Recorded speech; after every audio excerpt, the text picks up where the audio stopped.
തദ്ദേശ തെരഞ്ഞെടുപ്പിൻ്റെ വിധി എഴുത്തിന് ഇനി ശേഷിക്കുന്നത് ഏതാനും മണിക്കൂറുകൾ മാത്രമാണ്. തലസ്ഥാന നഗരിയിലെ ജനങ്ങൾ തീരുമാനിച്ചുറപ്പിച്ചു കഴിഞ്ഞു. കഴിഞ്ഞ കുറി നമ്മൾ സംസാരിച്ചപ്പോൾ എല്ലാവർക്കും തുല്യ സാധ്യത അല്ലെങ്കിൽ ഒരു ത്രിശങ്കുവിൻ്റെ സാധ്യതയാണ് താങ്കൾ മുന്നോട്ട് വെച്ചത്. ചിത്രം കുറച്ചുകൂടെ തെളിഞ്ഞിരിക്കുന്നു. അവസാന ഈ മണിക്കൂറുകളിൽ താങ്കളുടെ വിലയിരുത്തൽ എന്താണ്? തലസ്ഥാനത്ത് ആര് ഭരണം പിടിക്കും? തീർച്ചയായിട്ടും ഈ അവസാന ദിവസങ്ങളിൽ തിരുവനന്തപുരത്തിൻ്റെ ഒരു രാഷ്ട്രീയ ഭൂപടം മാറ്റി വരയ്ക്കേണ്ട അവസ്ഥയിലാണ്. നമ്മൾ അന്ന് കഴിഞ്ഞ ഏതാനും ആഴ്ചകൾക്ക് മുമ്പ് നമ്മൾ സംസാരിക്കുമ്പോൾ ഈ പറഞ്ഞതുപോലെ കോൺഗ്രസ് സ്ഥാനാർത്ഥി നിർണയം മികച്ച രീതിയിൽ പൂർത്തിയാക്കി. തുടക്കത്തിൽ തന്നെ, അതായത് ഏറ്റവും ആദ്യം വർക്ക് തുടങ്ങിയതും കോൺഗ്രസ് ആണ്. ഞെട്ടിച്ചു. ഒരു 25 മികച്ച സ്ഥാനാർത്ഥികൾ, കൂടുതലും ചെറുപ്പക്കാർ. എന്നാൽ പരിചയമുള്ള മുഖങ്ങളെയും അങ്ങനെ അങ്ങ് ഒഴിവാക്കിയില്ല. മുതിർന്ന ആൾക്കാർക്കും ഇടം കൊടുത്തു. ജനങ്ങളുമായിട്ട് നല്ല ബന്ധമുള്ള സ്ഥിരമായി ജയിച്ചു വരുന്ന ആൾക്കാരെ കൈവിട്ടില്ല.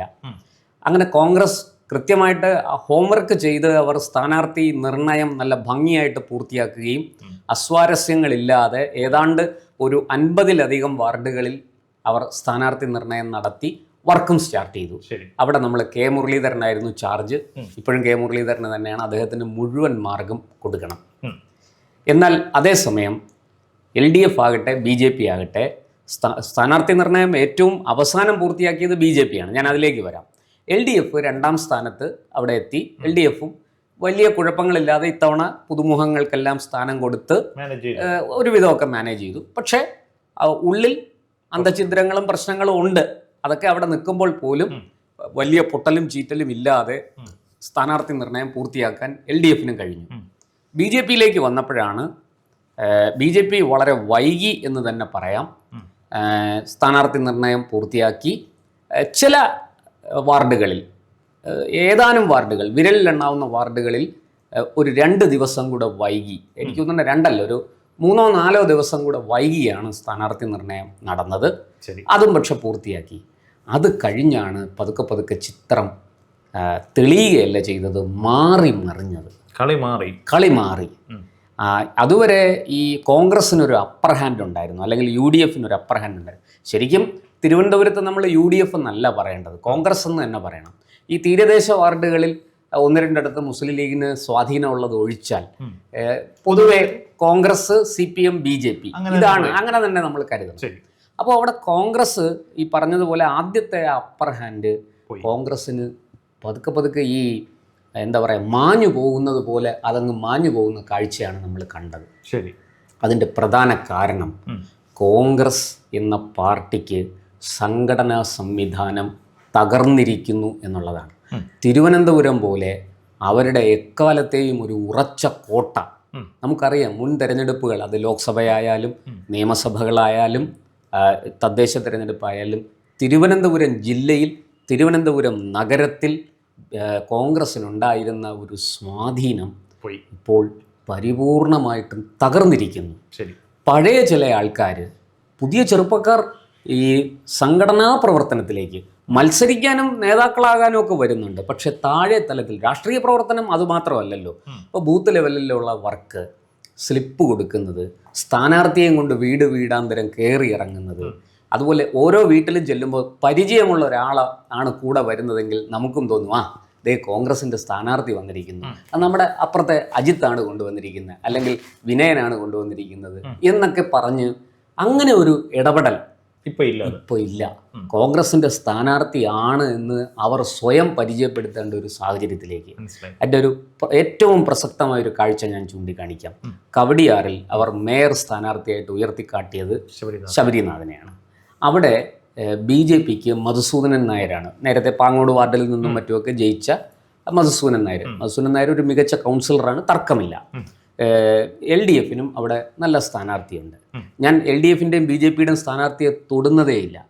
ഇവിടെ ശബരിനാഥിൻ്റെ വർക്ക് അവിടെ വളരെ മോശമാണെന്നാണ് റിപ്പോർട്ടുകൾ. ഞാൻ ദേശാഭിമാനിയോ മേയർ സ്ഥാനാർത്ഥി ഞാൻ ദേശാഭിമാനിയോ ജന്മഭൂമിയോ അടിസ്ഥാനപ്പെടുത്തി അല്ല പറയുന്നത്. മറ്റ് നമ്മുടെ പല മാധ്യമ സുഹൃത്തുക്കളോടും ഗ്രൗണ്ട് റിയാലിറ്റി കോൺഗ്രസ്സുകാർ തന്നെ പറയുന്നു വളരെ മോശമാണ്, പ്രവർത്തനം വേണ്ടത്ര.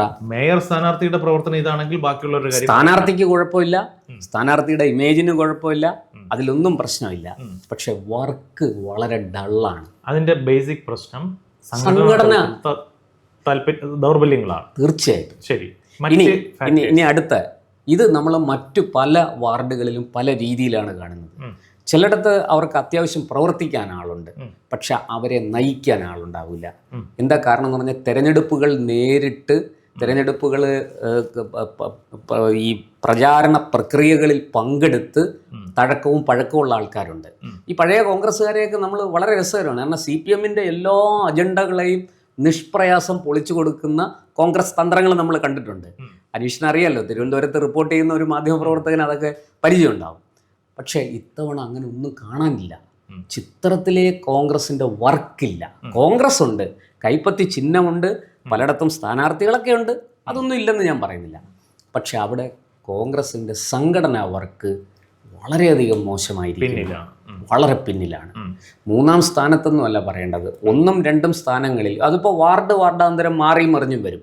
BJP-ക്ക് മേൽക്കൈയുള്ള വാർഡിൽ BJP ആയിരിക്കും മുന്നിൽ, CPM-ന് മേൽക്കൈയുള്ള വാർഡിൽ CPM ആയിരിക്കും മുന്നിൽ. പക്ഷേ ഈ 1ഉം 2ഉം സ്ഥാനങ്ങൾ കഴിഞ്ഞ ബഹുദൂരം പിന്നിലാണ് കോൺഗ്രസ്. ഇതാണ് കോൺഗ്രസിനെ ബാധിച്ചിരിക്കുന്ന തിരുവനന്തപുരത്തെ പ്രധാന പ്രശ്നം. അതുകൊണ്ട് താങ്കൾ നേരത്തെ പറഞ്ഞ കോൺഗ്രസിന്റെ സാധ്യത ബഹുദൂരം പിന്നിലേക്ക് പോയിരിക്കുന്നു. മത്സരം കൃത്യമായിട്ട് CPM-ഉം BJP-യും തമ്മിൽ എന്ന അവസ്ഥയിലേക്ക് വന്നു. അടുത്ത് ഈ തെരഞ്ഞെടുപ്പ് പ്രഖ്യാപിച്ച് സ്ഥാനാർത്ഥി നിർണ്ണയത്തിൽ ആദ്യ UDF സ്കോർ ചെയ്ത സമയത്ത് തന്നെ ചില സഖാക്കന്മാരുമായിട്ട്, അതായത് പ്രാദേശിക നേതാക്കന്മാരുമായിട്ട് സംസാരിക്കുമ്പോൾ അവർ പറയുന്നത് എതിർപക്ഷത്തിൻ്റെ സ്ഥാനാർത്ഥി ലിസ്റ്റ് വരട്ടെ, അത് കഴിഞ്ഞതിന് ശേഷം നമ്മുടെ സാധ്യതകൾ പറയാം. ഞാൻ അവരോട് ചോദിച്ച ഇത്രയാണ്, ഇക്കുറി നിങ്ങൾ ജയിക്കുമോ എന്ന് ചോദിച്ചപ്പോൾ അവർ പറഞ്ഞ മറുപടിയാണ് മറ്റേവരുടെ തീരുമാനം ആകട്ടെ, അല്ലെ അവരുടെ സ്ഥാനാർത്ഥികളും കൂടെ നോക്കിയിട്ട് നമുക്ക് പറയാൻ പറ്റൂ. അതായത് എത്രയൊക്കെ വേഴ്സ് ആയിട്ടുള്ള സിനാരിയോയിലും നമ്മൾ ജയിക്കുമെന്ന് നെഞ്ചുറപ്പോട് പറഞ്ഞുകൊണ്ടിരുന്ന സഖാക്കന്മാർക്ക് ഒരു കോൺഫിഡൻസിൻ്റെ കുറവ് അപ്പോൾ ഉണ്ടായിരുന്നു. പക്ഷേ പിന്നീട് അങ്ങോട്ട് പോകുമ്പോൾ കോൺഫിഡൻസ് ലെവൽ വളരെയധികം കൂടി എന്നൊന്നും പറയുന്നില്ല, പക്ഷേ കമ്പാരിറ്റീവ്ലി ബെറ്ററാണ്, മുന്നേറുന്നുണ്ട്. ഈ സഖാക്കന്മാർക്ക് ഒരു വർദ്ധിത വീര്യം കൈവന്നിട്ടുണ്ട് എന്ന് പറഞ്ഞാൽ വിയോജിക്കുമോ? ഞാൻ യോജിക്കുന്നു. അതിനൊരു കാരണമുണ്ട്. കാരണം എതിർപക്ഷത്ത് കോൺഗ്രസ് ഇല്ല, BJP ആണ്. മറ്റത് അവർ ശക്തമായ ഒരു ത്രികോണ മത്സരം പ്രതീക്ഷിച്ചു. കോൺഗ്രസിൻ്റെ ആദ്യത്തെ വരവ് അങ്ങനെയായിരുന്നു.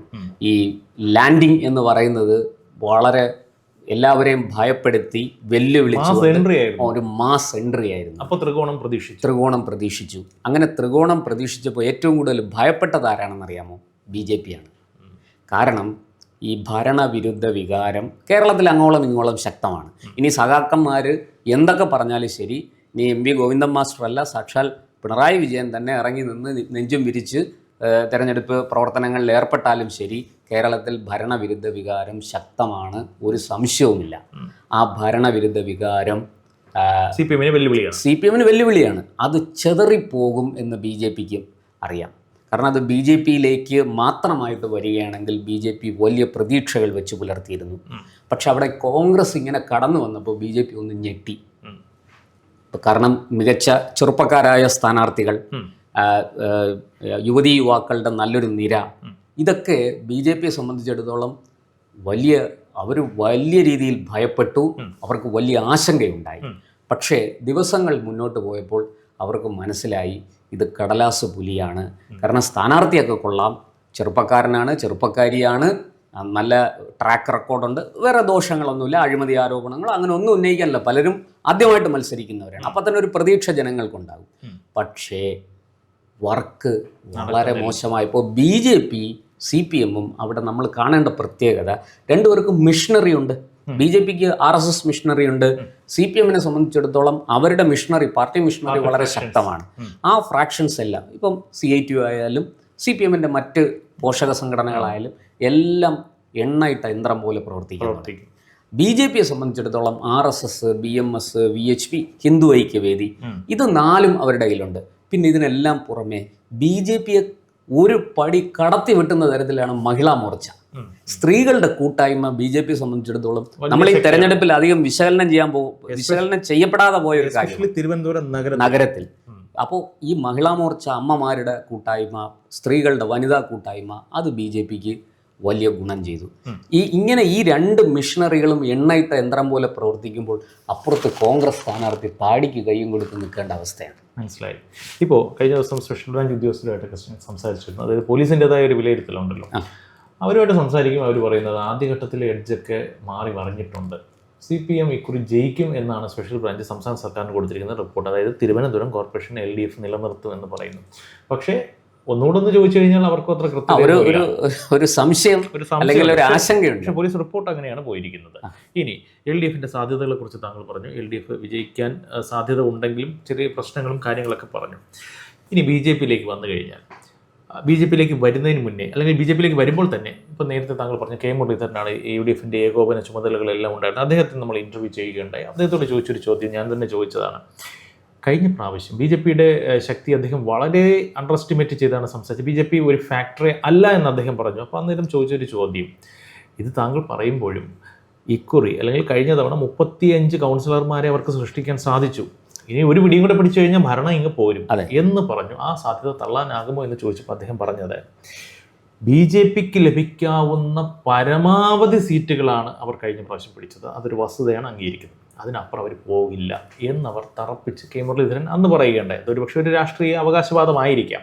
പക്ഷേ ഈ സ്പെഷ്യൽ ബ്രാഞ്ചുകാരുടെ നേരത്തെ പറഞ്ഞ റിപ്പോർട്ടിനോട് ചേർത്ത് വായിക്കുമ്പോൾ BJPക്ക് 35-നപ്പുറത്തേക്ക് പോകാൻ പറ്റില്ല എന്നുള്ള ചില അസംഷൻസ് അല്ലെങ്കിൽ അങ്ങനെ ചിന്തിക്കുന്നതിൽ ഒരു ശരിയില്ലേ എന്ന് ഞാനും ചിന്തിച്ചു പോകുന്നു. താങ്കളുടെ ചിന്ത എന്താ? അല്ല, അത് നമുക്ക് പൂർണ്ണമായിട്ട് യോജിക്കാൻ പറ്റില്ല.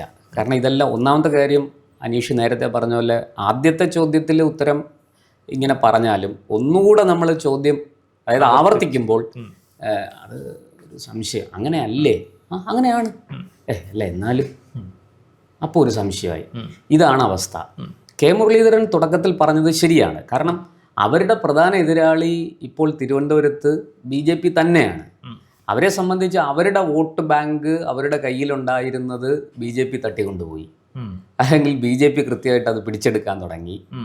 അതിന് പല കാരണങ്ങളുണ്ട്. അത് ഇനി കോൺഗ്രസിലേക്ക് വരിക എന്ന് പറയുന്നത് ഒരു അത്ര എളുപ്പമല്ല. ഇത് K. മുരളീധരന് തുടക്കത്തിലേ അറിയാം. അദ്ദേഹം പക്ഷേ ആത്മവിശ്വാസം പ്രകടിപ്പിച്ച് കോൺഗ്രസ് അണികളിൽ അതോ ഉണ്ടാക്കി നിലനിർത്താൻ ശ്രമിച്ചതാണ്. അദ്ദേഹം നല്ല തഴക്കവും പഴക്കവും വന്നൊരു രാഷ്ട്രീയ നേതാവ്. അങ്ങനെ വേണം. അതിലൊന്നും നമുക്ക് കുറ്റം പറയാനൊന്നുമില്ല, അതൊക്കെ രാഷ്ട്രീയ അടവാണ്. അപ്പോൾ അദ്ദേഹം അടവൊക്കെ പ്രയോഗിച്ചെങ്കിലും നമ്മൾ താഴോട്ട് വരുമ്പോൾ, കാലം മുന്നോട്ട് പോകുമ്പോൾ കോൺഗ്രസിൻ്റെ എല്ലാ ദൗർബല്യങ്ങളും സംഘടനാപരമായ വീഴ്ചകളും പ്രശ്നങ്ങളും ഒക്കെ മറന്നീക്കി പുറത്തു വന്ന കാഴ്ചയാണ് നമ്മൾ കാണുന്നത്. അതുകൊണ്ട് തന്നെ കോൺഗ്രസ് വലിയ രീതിയിൽ പ്രതിരോധത്തിലായി പുറകിലായിപ്പോയി. ഇവിടെ CPMൻ്റെ കാര്യം പറഞ്ഞല്ലോ, CPM അധികാരത്തിൽ തിരിച്ചു വരാൻ അല്ലെങ്കിൽ നിലനിർത്താൻ സാധ്യതയുണ്ട് എന്ന്. അതിനു വേണ്ടുന്ന കളി CPM കളിച്ചിട്ടുണ്ട്. ഈ ഡീലിമിറ്റേഷൻ അതിൽ ഒന്നാമത്തതാണ്. അവർക്ക് പറ്റുന്ന രീതിയിൽ വാർഡുകൾ അതായത് അവർക്ക് സംശയമുള്ള ഒരു വാർഡ്, ഇപ്പം ഞാൻ വാർഡിൻ്റെ പേര് പറയുന്നില്ല കാരണം തെരഞ്ഞെടുപ്പ് അടുത്ത് നിൽക്കുകയാണ്, നമ്മളത് പറയുന്നത് മോശമാണ്. A എന്ന് പറയുന്നൊരു വാർഡ്, തൊട്ടപ്പുറത്ത് B എന്ന് പറയുന്ന ഒരു വാർഡുണ്ട്, ഇപ്പുറത്ത് C എന്ന് പറയുന്ന ഒരു വാർഡുണ്ട്. ഇവരെന്ത് ചെയ്തു, ഈ Bയും Cയും നഷ്ടപ്പെടാനുള്ള സാധ്യതയുണ്ട്. A കൂടി നഷ്ടപ്പെട്ടാൽ അത് വലിയ ബുദ്ധിമുട്ടാവും. അപ്പോൾ എന്ത് ചെയ്തു, അല്ലെങ്കിൽ B നമുക്ക് എങ്ങനെയും പിടിച്ചെടുക്കാം, B നമുക്ക് നല്ല സ്വാധീനമുണ്ട്, പക്ഷേ C നമുക്ക് നഷ്ടപ്പെടും. A നഷ്ടപ്പെടാൻ ഒരു സാധ്യതയുണ്ട്.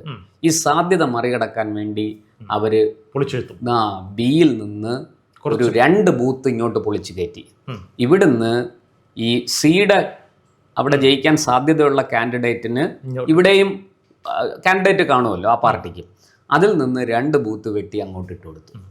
അപ്പോൾ ഫലത്തിൽ C ഒരു പക്ഷേ ഈ X എന്ന് പറയുന്ന പാർട്ടി ജയിക്കും, പക്ഷേ CPMനെ സംബന്ധിച്ചിടത്തോളം Aയും Bയും അവർ ജയിക്കുന്ന സാഹചര്യം, അനുകൂലമായ സാഹചര്യം ഡീലിമിറ്റേഷനിലൂടെ അവർ സൃഷ്ടിച്ചു. ശരി, ഇതിന് രസകരമായൊരു യാഥാർത്ഥ്യം പറയാം. അതായത് ഒരു പാർട്ടി പ്രവർത്തകനുമായിട്ട് സംസാരിച്ചപ്പോഴുള്ള കാര്യമാണ്.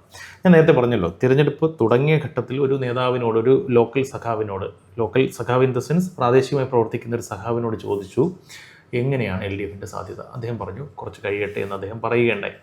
അതേ സഖാവിനോട് കുറച്ച് ദിവസങ്ങൾ കഴിഞ്ഞതിന് ശേഷം, അതായത് തിരഞ്ഞെടുപ്പ് അതിൻ്റെ പാരമ്യത്തിലോട്ട് കടക്കവേ ചോദിക്കുകയുണ്ടായി, ഇപ്പോൾ എങ്ങനെയുണ്ട് സഖാവേ സാധ്യത? അദ്ദേഹം പറഞ്ഞ മറുപടി ഒരേ സമയം ചിന്തിക്കുകയും ചിരിപ്പിക്കുകയും ചെയ്യുന്ന കാര്യമാണ്. ആര്യ രാജേന്ദ്രനെ വളരെ ഫലപ്രദമായി മാറ്റി നിർത്താൻ നമുക്ക് സാധിച്ചത് കൊണ്ടും ആര്യ രാജേന്ദ്രനെ കുറിച്ച് ആരും കമ എന്നൊരു അക്ഷരം വോട്ടർമാർ മിണ്ടാത്തത് കൊണ്ടും നമ്മൾ ജയിക്കും. ഒരു സഖാവ് പറഞ്ഞതാണ്, എക്സാജറേറ്റ് ചെയ്ത് പറയുന്നതല്ല, മനസ്സിലായ കാര്യം. താങ്കൾക്ക് എന്ത് തോന്നുന്നു? തീർച്ചയായിട്ടും CPM ഈ അപകടം വളരെ മുൻകൂട്ടി കാണുകയും അതിന് കൃത്യമായ പരിഹാരം അവർ കണ്ടെത്തുകയും ചെയ്തു. അതൊന്ന്. പക്ഷെ അവിടെയും ഒരു പ്രശ്നം അവശേഷിക്കുന്നുണ്ട്. ജനങ്ങളുടെ മനസ്സിൽ നിന്ന് അത് മാഞ്ഞുപോയി എന്ന് CPM എഴുതാപ്പുറം വായിക്കുകയാണെങ്കിൽ അത് തെറ്റാണ്. ഒരു കാര്യം CPM സംസ്ഥാന സെക്രട്ടറി പറഞ്ഞിരിക്കുന്നത് ആര്യ രാജേന്ദ്രനെ ഇനി MLA പദവിയിലേക്ക് മാറ്റി വെച്ചിരിക്കുകയാണ്, പാർട്ടി വളർത്തിക്കൊണ്ട് വരികയാണെന്നും പറഞ്ഞിട്ടുണ്ട്. അത് നമുക്കിപ്പോൾ 6 മാസത്തിനുള്ളിൽ അറിയാമല്ലോ. മത്സരിക്കാൻ സീറ്റ് കൊടുക്കുമോ എന്ന് തന്നെ സംശയമുണ്ട്. തിരുവനന്തപുരത്ത് നിന്ന് തട്ടകം മാറ്റി ഭർത്താവിന്റെ നാടായ കോഴിക്കോടേക്ക് കൊണ്ടുപോകുന്നൊക്കെയാ പറയുന്നത്. അതൊക്കെ ഓക്കെ, പക്ഷെ തിരുവനന്തപുരത്ത് സീറ്റ് കൊടുക്കുമോ എന്നുള്ള കാര്യം എനിക്ക് നല്ല സംശയം. ആര്യയെ കണ്ടാൽ വോട്ട് കിട്ടില്ല, അടി കിട്ടും. അങ്ങനത്തെ ഒരു സാഹചര്യം ഉണ്ട്. അത് അവർ തന്നെ സൃഷ്ടിച്ചെടുത്തതാണ്. ഇവിടെ നമ്മൾ മനസ്സിലാക്കേണ്ട CPM-നെ സംബന്ധിച്ച് CPM വളരെ കൃത്യമായിട്ട് ഒരു വാർഡ്, അതിലെ ഒരു ബൂത്ത് തലത്തിൽ വരെ പഠിച്ച് കൃത്യമായി വിലയിരുത്തി വിശകലനം നടത്തിയാണ് അവർ ഒരു സ്ഥാനാർത്ഥിയെ ഇറക്കുന്നത്. മനസ്സിലായി. അല്ലാതെ അവർ വെറുതെ കിട്ടിയ വാക്കിന് ഒരാളെ പിടിച്ചങ്ങ് നിർത്തുകയല്ല ചെയ്യുന്നത്. അതിപ്പോൾ കോൺഗ്രസും അക്കാര്യത്തിൽ മോശക്കാരില്ല. BJP പറഞ്ഞതുപോലെ ചില സ്ഥലങ്ങളിൽ അവർക്ക് ഇപ്പോൾ ഒരു ഉദാഹരണം ഞാൻ പറയാം.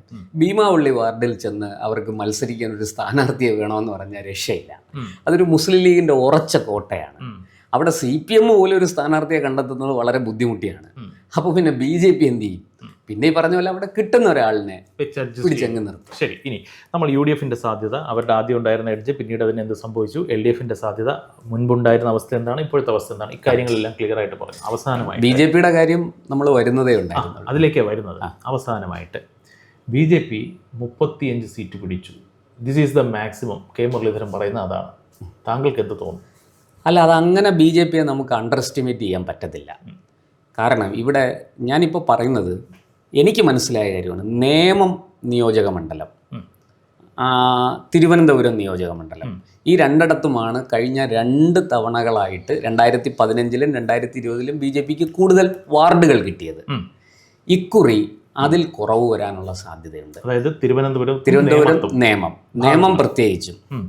എന്നാൽ കഴിഞ്ഞ 2 ടേമിലും കഴക്കൂട്ടത്തും വട്ടിയൂർക്കാവിലും വിചാരിച്ചതുപോലൊരു മുന്നേറ്റം, അവിടെയൊക്കെ ചില വാർഡുകളിലൊക്കെ ജയിച്ചെങ്കിലും വിചാരിച്ചതുപോലൊരു മുന്നേറ്റം അവിടെ BJP-ക്ക് വാർഡുകൾ പിടിച്ചെടുക്കുന്ന കാര്യത്തിൽ കാഴ്ചവെക്കാൻ കഴിഞ്ഞില്ല. ഈ വട്ടിയൂർക്കാവും നിയമവുമായിട്ട് അതിർത്തി പങ്കിടുന്ന പ്രദേശത്തൊക്കെ നിരവധി വാർഡുകൾ BJP ജയിച്ചു. പക്ഷെ ഇക്കുറി ഞാൻ അവിടെ ഒരു മാറ്റം പ്രതീക്ഷിക്കുന്നു. കഴക്കൂട്ടത്തും വട്ടിയൂർക്കാവിലും BJP-ക്ക് നല്ല രീതിയിൽ മുന്നേറാൻ കഴിയും എന്നാണ് ഞാൻ കരുതുന്നത്. മറ്റിടത്ത അവസ്ഥ എന്തായിരിക്കും? നേമത്തും തിരുവനന്തപുരത്തും, എസ്പെഷ്യലി നേമത്ത് നഷ്ടപ്പെടുന്ന വാർഡുകൾ കഴക്കൂട്ടത്തും വട്ടിയൂർക്കാവിലും അവർക്ക് പിടിച്ചെടുക്കാൻ കഴിയും. അതുകൊണ്ട് തന്നെ ഈ 35 എന്ന് പറയുന്നതിൽ നിന്നും വലിയൊരു വീഴ്ചയോ താഴോട്ട് പോക്കോ പ്രതീക്ഷിക്കേണ്ട എന്നെനിക്ക് തോന്നുന്നു. ബെയർ മിനിമം 35 അല്ല, അതും ഞാൻ പറയാം. ഈ 35 എന്നുള്ളത് വർദ്ധിക്കാനുള്ള സാധ്യതയും വളരെ കൂടുതലാണ്. അതും തള്ളിക്കളയാൻ പറ്റില്ല. കാരണം പല വാർഡുകളിലും BJP ഈ നേമത്താകട്ടെ തിരുവനന്തപുരത്താകട്ടെ വളരെ ചെറിയ വോട്ടിന്, വിരലിൽ എണ്ണാവുന്ന വോട്ടിന് തോറ്റുപോയത് 2015-ലും ഉണ്ട്, 2020-ലും ഉണ്ട്. ഇപ്പോൾ ഈ 2015-ലെയും 2020-ലെയും ആ സാധ്യതകളെ നമ്മൾ വെച്ച് പഠിച്ചു നോക്കിയാൽ ഈ ഡീലിമിറ്റേഷനും കൂടെ വരുമ്പോൾ അതിൽ പല വാർഡുകളും BJP ജയിക്കാനുള്ള സാധ്യതയുണ്ട്, നേരത്തെ തോറ്റുപോയത്. ഇവിടെ വേറൊരു കാര്യം കൂടെ താങ്കൾ നേരത്തെ പറഞ്ഞ കാര്യത്തോടൊപ്പം ആഡ് ഓൺ ചെയ്ത് ചോദിക്കുകയാണ്. BJP-യുടെ സംഘബലം എന്ന് പറയുന്നത് സംഘത്തിൻ്റെ ബലം, RSS-ന്റെ പിൻബലം. പക്ഷേ തിരുവനന്തപുരം നഗരത്തിൽ ഒരു കൗൺസിലർ ഈ അടുത്തിടെ സൂയിസൈഡ് ചെയ്തിരുന്നു. BJP കൗൺസിലറാണ് അദ്ദേഹം. സ്ഥാനാർത്ഥി മോഹി എന്ന് പറഞ്ഞ് ചിലർ പരിഹസിക്കുന്ന, അല്ലെങ്കിൽ സ്ഥാനാർത്ഥിത്വം ലഭിക്കുമെന്ന് പ്രതീക്ഷിച്ചിരുന്ന ഒരു യുവ നേതാവും സൂയിസൈഡ് ചെയ്തു.